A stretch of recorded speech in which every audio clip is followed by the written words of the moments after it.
Hello and welcome to Navodaya Knowledge World for Mensuration chapter.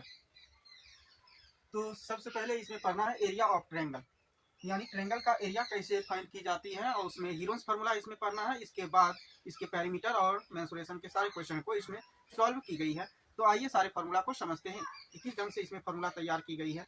तो सबसे पहले यहाँ पर है इंक्लूडिंग हीरोन्स फार्मूला। इसमें जो आप सभी को पढ़ना है वह हीरोन्स फार्मूला, जो हीरोन्स एक इंजीनियर थे और मैथमेटिशियन थे, उनके द्वारा ये फार्मूला दी गई है। तो उस फार्मूला को इसमें जानेंगे कि किस तरह से यूज में लाना है हीरोन्स फार्मूला को, यानी किसी भी ट्रायंगल का एरिया निकालने के लिए कैसे उसका यूज करते हैं। तो इंट्रोडक्शन से सबसे पहले यहाँ पर इसमें ट्रायंगल का एरिया के बारे में जानना है। एक तरफ इसमें ट्रायंगल में जहाँ एरिया निकाली जाती है वहीं पर पेरीमीटर, यानी सबसे पहले फिगर से इसको समझते हैं। फिगर कुछ इस ढंग का है कि ये मान लीजिए ट्रायंगल है, और जब ये ट्रायंगल है तो इसका हो गया ए बी सी, और ये ए बी जो हो गए इसके साइड हो गए हैं, बी सी भी साइड है और ए सी भी इसके साइड हैं। तो पेरीमीटर निकालने के लिए क्या की जाती है, तीनों साइड को ऐड किया जाता है, यानी ट्रायंगल का जो पेरीमीटर होते हैं सम ऑफ ऑल साइड। तो पेरीमीटर के बारे में भी चर्चा करेंगे। सबसे पहले आइए एरिया को इसमें डिवाइड करते हैं कि ट्रायंगल का एरिया किस ढंग से फाइंड की जाती है। तो ट्रायंगल का एरिया जो सिंपल फार्मूला है वह है half into base into height, यानी सबसे पहले यहाँ पर जो बेस, ये जो बीसी है ये बेस हो जाती है, बीसी क्या हो जाती है, बेस। और हाइट की बात करेंगे तो यहाँ से मान लीजिए, और इसका जो टॉप पॉइंट है ए का, इस सामने तक जो आ रहा है ये हाइट हो जाते हैं, यानी यहाँ से इसको एक लाइन जो ड्रॉ की गई है ए से लेकर ये डी तक, ये इसकी हाइट कहलाएगी। तो बेस हो जाएंगे बीसी और हाइट हो जाएगा इसका एडी। इस सभी फार्मूला का यूज करेंगे इस चैप्टर में, सारे क्वेश्चन पर अप्लाई की जाएगी। उसके बाद है एरिया ऑफ इक्विलेटरल ट्रायंगल की जो फार्मूला होती है √3/4 इंटू साइड स्क्वायर। और इक्विलेटरल का जो सबसे पहले यहाँ पर ट्रायंगल बनता है उसका सभी साइड क्या होते हैं, इक्वल रहता है, एकदम सारे के सारे साइड इसका इक्वल होंगे। जैसे पी क्यू और आर है, तो जितना पी क्यू होंगे उतना ही पी आर होगा, उतना ही क्यू आर होंगे। ये साइड जो है इसके सारे क्या होते हैं, इक्वल होते हैं, यानी इसमें तो इक्विलेटरल ट्रायंगल में। इसका अर्थ है फॉर एग्जाम्पल मान लीजिए अगर पी क्यू 3 cm है तो पी आर भी 3 सेंटीमीटर ही होगा हर हाल में, और क्यू आर भी 3 सेंटीमीटर ही होंगे, क्योंकि इसमें P Q equal to Q R equal to P R, तीनों के तीनों साइड इक्वल होते हैं, इसलिए इस ट्रायंगल का नाम इक्विलेटरल ट्रायंगल दिया गया है। वहीं पर फिर है एरिया ऑफ ट्रायंगल में ही एक और निकाली जाती है area of right angle triangle, यानी जिस ट्रायंगल का एक एंगल 90 डिग्री हो। Area of right angle triangle का फिगर यहाँ पर है, जिसमें ये जो एंगल है ये 90 डिग्री बन रहा है। इस ट्रायंगल का नाम दे देते हैं आर एस टी।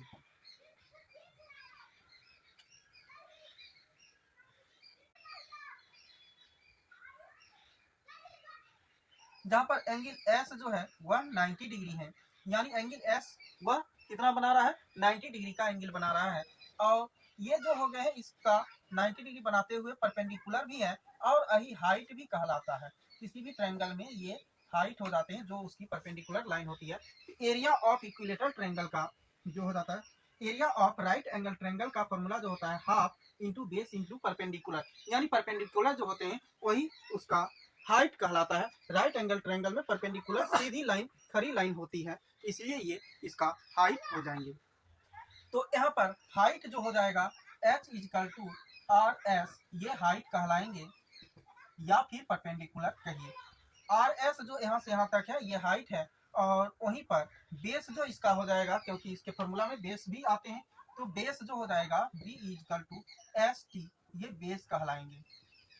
और इस ढंग से फॉर्मूला इसका बन करके तैयार हो गया half into base into height, यानी राइट एंगल ट्रायंगल का भी फॉर्मूला सेम है जो सिंपल ट्रायंगल के फॉर्मूला होते हैं। इक्विलेटरल ट्रायंगल का फॉर्मूला थोड़ा सा अलग है, वहीं पर आइसोसेलेस ट्रायंगल के फॉर्मूला थोड़ा सा अलग है, और रही हीरोन्स फार्मूला तो सबसे अलग है, इसमें थोड़ा ज्यादा वर्क करना पड़ता है। हीरोन्स फार्मूला में निकालने के लिए क्या करनी होती है, सबसे पहले सेमी पेरीमीटर फाइंड करना होता है। ये S equal to semi perimeter होते हैं A plus B plus C by 2, इस ढंग से। क्योंकि पेरीमीटर वह होती है, किसी भी ट्रायंगल का पेरीमीटर वह कहलाता है जब सभी साइड को ऐड कर देते हैं, जैसे ए बी जो इसके साइड हैं प्लस बी सी और प्लस सी ए तीनों साइड को ऐड कर दी जाती है तो ये पेरीमीटर कहलाता है।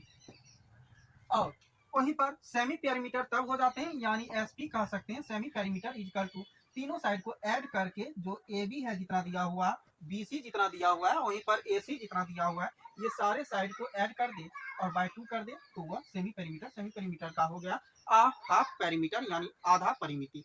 तो हीरोज फार्मूला में हाफ पेरीमीटर भी निकालना पड़ता है।